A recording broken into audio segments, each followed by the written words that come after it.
बच्चों, जैसा हमने पिछले वीडियो में आपसे वादा किया था कि हम बोर्ड मास के जो सवाल हैं उसके और कोष्टक का और जो मूलभूत संक्रियाओं को एक साथ पढ़ेंगे। आज हम बोर्ड मास नियम के और क्लिष्ट सवालों को इसमें हमने शामिल किया है। बोर्ड मास का अर्थ हम आपको पहले भी बता चुके हैं। बी से ब्रैकेट अर्थात कोष्टक, जो कि 4 प्रकार के होते हैं: रेखा कोष्टक, छोटा कोष्टक, मंझला कोष्टक और बड़ा कोष्टक।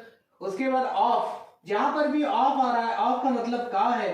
का को हम अगली लाइन में का को हटाकर उसको गुणे के स्थान, गुणे के चिन्ह से बदल देंगे, यानी उसको उस कहां पर भी का आएगा उसको हम गुणे का निशान से अगली लाइन में बदल देंगे।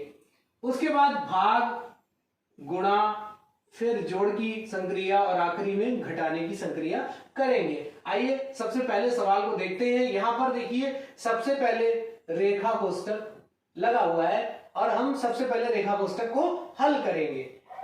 2 में से 3 को जब घटाएंगे तो हमें -1 मिलेगा, क्योंकि ऋण चिन्ह बाहर लगा है। ऋण चिन्ह अगर किसी भी कोष्टक के बाहर लगा होता है तो जब वो कोष्टक हल होगा तो ऋण चिन्ह धन को ऋण में और ऋण को धन में बदल देगा। यहां पर ऋण है तो जब ये ऋण चिन्ह कोष्टक का अंदर जाएगा, जब कोष्टक हल होगा तो ऋण जो है धन में बदल जाएगा। और 8 में 1, ये छोटा कोष्टक, जब छोटा कोष्टक हल होगा 7 में 1 जोड़ेंगे 8 आ जाएगा। कोष्टक खोलेंगे, बाहर ऋण का चिन्ह है, 8 धन का था, उसका चिन्ह बदल जाएगा, धन ऋण में बदल जाएगा। 4 में से 8 घटाएंगे, ऋण का 4 आएगा। और इसी तरह जब इस कोष्टक के बाहर ऋण का चिन्ह लगा है तो अंदर जब ये कोष्टक हल होगा तो इसके चिन्ह को ये बदल देगा, ऋण धन में बदल जाएगा। अब ये बड़ा कोष्टक हल करेंगे, 3 और 4 जोड़ के 7 हो जाएगा। जब कोष्टक खोलेंगे तो 12 में 7 जोड़ने को 19 उत्तर आएगा। हमें बच्चों ये ध्यान रखना है कि किसी भी कोष्टक के बाहर अगर ऋण चिन्ह आ रहा है और जब वो कोष्टक हल किया जाएगा तो अगर कोष्टक के अंदर हमारा जो उत्तर है वो धनात्मक है तो ऋणात्मक हो जाएगा, और अगर वो ऋणात्मक है तो धनात्मक हो जाएगा। आइए हम दूसरे प्रश्न को देखते हैं। यहां पर हमने का को भी लिया है सवाल में। तो का, जैसा कि हम आपको बता चुके हैं कि का को अगली लाइन में आप का की जगह गुणे का निशान लगा देंगे। आइए देखते हैं। सबसे पहले रेखा कोष्टक हल करेंगे, 11 में से 5 जाएगा तो 6 बचेगा।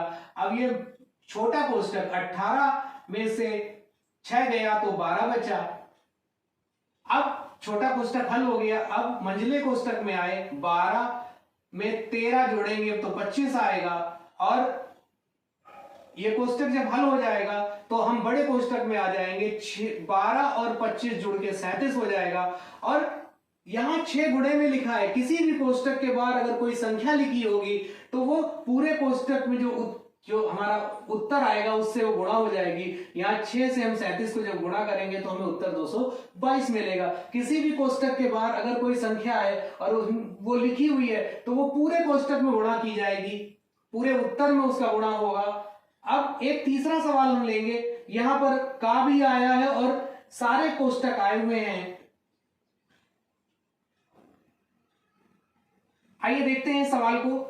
सबसे पहले इसमें चूंकि रेखा कोष्टक नहीं है इसलिए सबसे पहले हम का को हल करेंगे, उसके बाद छोटे कोष्टक को हल करेंगे। 6 को 2 से भाग करने पर 3 आएगा। अब ये मंझले कोष्टक में 3 में 3 का घटाएंगे तो 0 आ जाएगा। अब हम 2 को 0 से गुणा करेंगे तो 0 आएगा। और अब बड़े कोष्टक को हल कर लेंगे, 3 धन 0 धन 7 कुल मिला के 10 आ जाएगा। और मैं आपको पहले ही बता चुका हूं कि अगर किसी कोष्टक के बाहर कोई संख्या गुणे में लिखी होती है तो वो उत्तर में गुणा होगी। तो 2 को 10 से गुणा करेंगे तो 20 आ जाएगा। अब ये चौथा सवाल, जहां पर रेखा कोष्टक सबसे पहले हल करेंगे, 13 में से 7 जाएगा तो 6 बचेगा। अब हम छोटा कोष्टक हल करेंगे और यहां पर 24 को हम 6 से भाग करेंगे तो 4 आएगा। अब मंझले कोष्टक में देखिए -8 धन 4 है। हमने बीजगणित में पढ़ा है कि अगर विपरीत चिन्ह होते तो घटते हैं और जिसका संख्यात्मक मान ज्यादा होगा उसी का चिन्ह हम लगा देंगे, इसलिए ऋण 4 आएगा। क्योंकि कोष्टक के बाहर ऋण का चिन्ह लगा है और अंदर ऋण है तो जैसे ये कोष्टक खुलेगा ये ऋण का चिन्ह धन में बदल जाएगा। अब आप देखिए -9 और +4, क्योंकि ये विपरीत चिन्ह है, बीजगणित में विपरीत चिन्ह घटते हैं और चिन्ह उसी का लगाता है जिसकी संख्यात्मक मान ज्यादा होता है, इसलिए 9 बड़ा है, इसलिए उसका चिन्ह ऋण है, इसलिए उसका उत्तर -5 आएगा। आशा करता हूं कि आपको ये वीडियो पसंद आई होगी।